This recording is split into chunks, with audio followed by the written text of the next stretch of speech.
morning, everyone. It's Robert from On My Turntable. Hope you have a great morning this morning. It is Sunday morning. As always, a coffee kind of morning.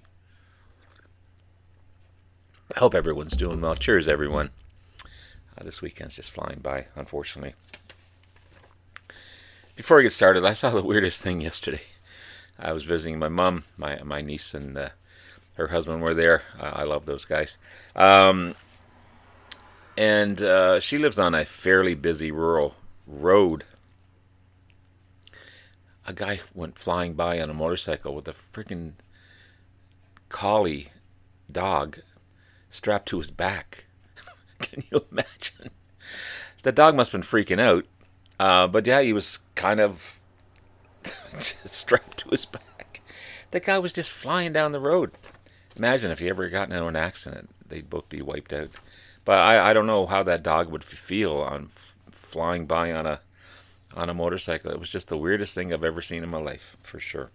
Anyway, I digress. A couple days ago, I was watching Chris Propfe's video. He seems to be influencing me on a lot of videos. Love you, Chris. Thank you so much. He was doing his disliked album series. I noticed he put one out today on Led Zeppelin. He did one the other day on Iron Maiden and a couple of disliked albums, which he really likes.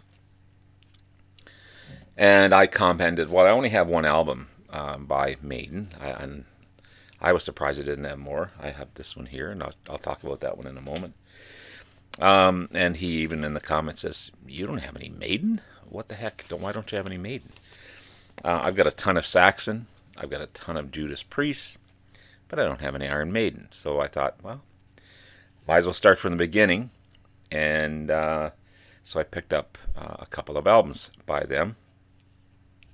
For some reason I don't have their second. I've got their first and their third. And then Sanjutsu here. So I'm slowly beginning my Iron Maiden journey, which I kicked myself for not starting earlier because I absolutely love what I'm hearing so far. Fantastic, fantastic band. I'm sure as I delve into it further, they're just going to get better and better and better. Yeah, amazing, amazing. Amazing Eastern London heavy metal band.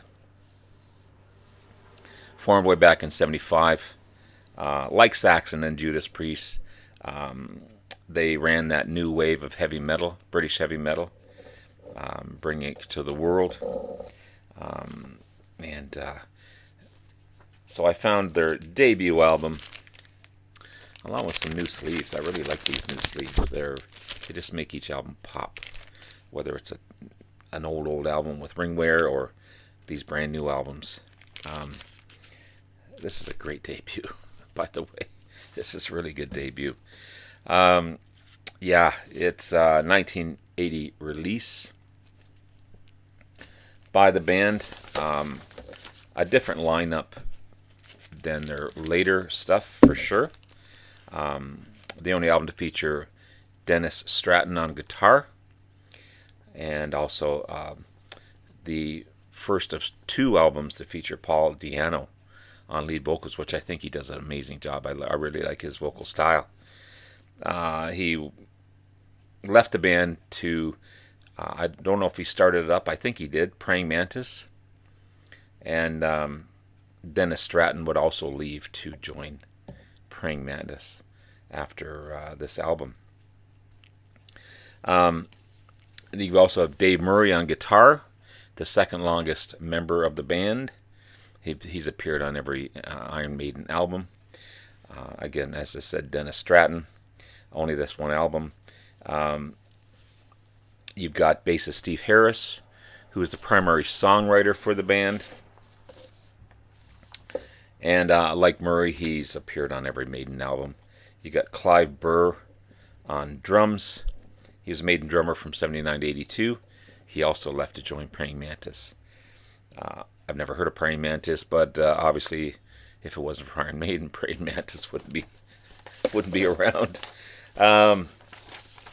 This is an awesome album. It really is. You got two singles, Running Free and Sanctuary. It peaked the UK charts and really put the band on the map as far as notoriety. You also have Prowler, Remember Tomorrow, Running Free, Phantom of the Opera, Transylvania, Strange World, Charlotte, Harlot, sorry, and Iron Maiden. Awesome album. Awesome album. I don't know why I didn't pick up their second, which also features Paul Di'Anno on vocals. But I skipped to their third. Okay, The Number of the Beast. This is the 40th anniversary version of this album. I kept the hype sticker on here. Production-wise, it topples their debut by leaps and bounds. It's much better produced, in my opinion, anyway. 1982 release, and the first to feature vocalist Bruce Dickinson. An amazing vocalist in his own right. He's just got that. He's just got that great heavy metal vocal range, like a Dio, that type of thing. Yeah, it's so good. It's two big singles off of this one, "Run to the Hills" and the title track. Same lineup as before, except for Bruce Dickinson, of course, joining, and Adrian Smith on guitar, who joined after their second album, Killers. Beautiful sounding album. It's so good. Yeah, you've got Bruce Dickinson on vocals, Dave Murray on lead guitar, Adrian Smith on lead guitar, Steve Harris on bass guitar, and Clive Burr on drums.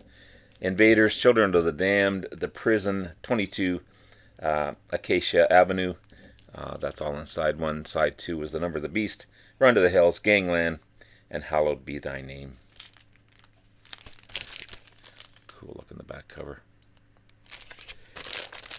So hopefully I'll continue my journey on that one. And I've had this one for a moment. This is obviously the CD version of this album. This is Senjutsu, their latest studio album. Came out in 2021, the 17th album by the band. This was the alternate cover of the album. I'm not sure if this is UK and US or vice versa. I'm not sure which order this came in. This is a beautifully packaged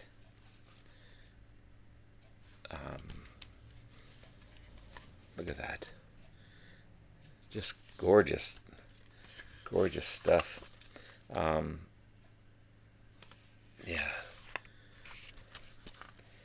This is beautifully packaged. Sounds remarkable. Just the artwork is really nice in this one.